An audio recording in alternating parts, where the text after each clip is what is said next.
அதிமுக ஆட்சி காலத்தில் புதிய பேருந்துகள் வாங்காதனால பழைய பேருந்துகள் தான் ஓடிட்டு இருந்தது. அந்த பழைய பேருந்துகள் ஓடும்போது பல நேரங்களில் சக்கரம் கழண்டு போச்சு, சீட்டு கழண்டு வெளியில் விழுந்துருச்சு, பஸ் உள்ளேயே ஓட்டை விழுந்து கீழே ஒருத்தர் விழுந்துட்டார். இந்த மாதிரி செய்தியாக பரபரப்பு செய்திகளாக வந்துக்கிட்டே இருக்கும். இன்னொரு புறம் மகளிர் விடியல் பயணம் முதல்வர் கொடுத்துருந்தாங்க. அந்த பயணத்தை வந்து இயக்கும்போது ஓட்டுநர் நடத்துனர் அந்த பெண்கள்கிட்ட வந்து கடுமையாக நடந்துக்கிட்டாங்க, மரியாதை குறைவாக நடந்துக்கிட்டாங்க. இது போன்ற சங்கடங்கள். சென்னையில் வந்து அதிக பேருந்துகள் ஓட்டாமல் நிறுத்தப்பட்டிருந்தது.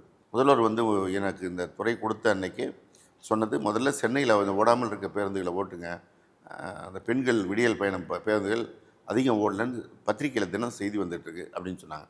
ஸோ அந்த டாஸ்க் எடுத்துகிட்டு முதல்ல சென்னையில் அதை பண்ணோம். அதை கொஞ்சம் ஃபுல்ஃபில் பண்ண பிறகு ஓவரால் தமிழ்நாடு இந்த மகளிர் விடியல் பயணத்தில் என்ன பிரச்சனை வருதுன்னு பார்க்கும்போது, வழக்கமாக போகிற பேருந்துகளில் வந்து டிரைவர் கண்டக்டருக்கு வந்து வர்ற பேட்டா வரும்.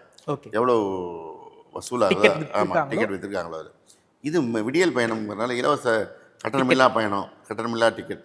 அப்போ அதுக்கு வந்து என்ன பேட்டா கொடுக்குதுன்னு இல்லாமல், அப்போ முதல்ல துவக்கத்தில் அதில் ஒரு கேப் இருந்துருச்சு. அப்போ முதல்வருடைய கவனத்திற்கு அதை கொண்டு போன பிறகு அதுக்கு ஒரு ஸ்லாபாக வந்துட்டு அவங்களுக்கு பேட்டா கொடுக்கலான்னு சொல்லி அதை கொடுத்து, நான் எங்கெல்லாம் வாய்ப்பு கிடைக்குதோ அப்போல்லாம் வந்து அவங்க ஓட்டுநர் நடத்துனர்கள் அவங்களுக்கு வந்து இது மாதிரி பிரச்சனை வராமல் இருக்கணும் அப்படிங்கிறது மேலாண் இயக்குநர்கள் மூலமாக அவங்களுக்கு அப்பப்போ இந்த செய்தியை கொண்டு சேர்க்கிறதுன்னு சொல்லி ஒரு வருடத்தில் அந்த பிரச்சனையை தீர்த்தோம். ஓகே. அதுக்கு பிறகு புதிய பேருந்துகள் வாங்குவதற்கு முதல்வர் உத்தரவிட்டு அந்த பேருந்துகளை கொஞ்சம் விரைவாக மக்கள் பயன்பாட்டுக்கு வருகின்ற அந்த நடவடிக்கையை துவங்கணும்.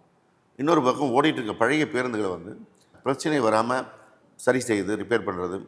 சில நேரங்களில் மழை பெய்யும்போது தண்ணி உள்ளே வந்துச்சு, அந்த பிரச்சனைலாம் வரும். ஸோ மழைக்காலத்துக்கு ஆரம்பிக்கும் போதே நாங்கள் வந்து முன்னெச்சரிக்கை நடவடிக்கை எல்லா 8 எம்டிசியும் வச்சு இதை என்னென்ன நம்ம ப்ரிகாஷன் ஒர்க் பண்ணணும் அப்படின்னு சொல்லி பிளான் பண்ணி தான் இந்த பிரச்சனைகள் மெல்ல மெல்ல வந்து முடிஞ்சது.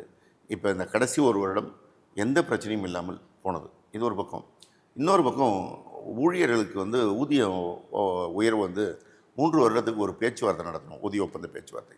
அதிமுக பீரியடில் வந்து அந்த பேச்சுவார்த்தையை முடிக்கலை. 3 வருடம் பேசினாங்க. 5வது வருடம் வரைக்கும் பேசிட்டு 5 வருடம் கடந்து பேச்சுவார்த்தையை முடிக்காமல் விட்டுட்டு போயிட்டாங்க. ஓகே.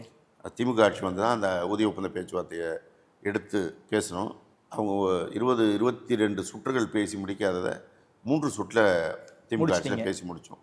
அப்போ வந்து துறை அதிகாரி, மூத்த ஏஎஸ் அதிகாரியை இந்த கேள்வி கேட்டார். நான் எதிர்பார்க்கல, நீங்கள் ஃபஸ்ட் டைம் மினிஸ்டர், இந்த டிபார்ட்மெண்ட் வந்து ரொம்ப ஷார்ட் பீரியடில் இந்த பேச்சுவார்த்தை வந்துடுச்சு, நீங்கள் எப்படி எவ்வளோ தைரியமாக பண்ணீங்க, எப்படி பேச முடிஞ்சுன்னு கேட்டார். நான் அவர்கிட்ட சொன்னேன், நீங்கள் முதல்ல சொன்னது தான், திமுகவில் மாவட்ட செயலாளராக இருக்கிற அந்த வாய்ப்பு, அதில் கிடைக்கிற பயிற்சி இதில் பயன்பட்டது அப்படின்னு சொன்னேன்.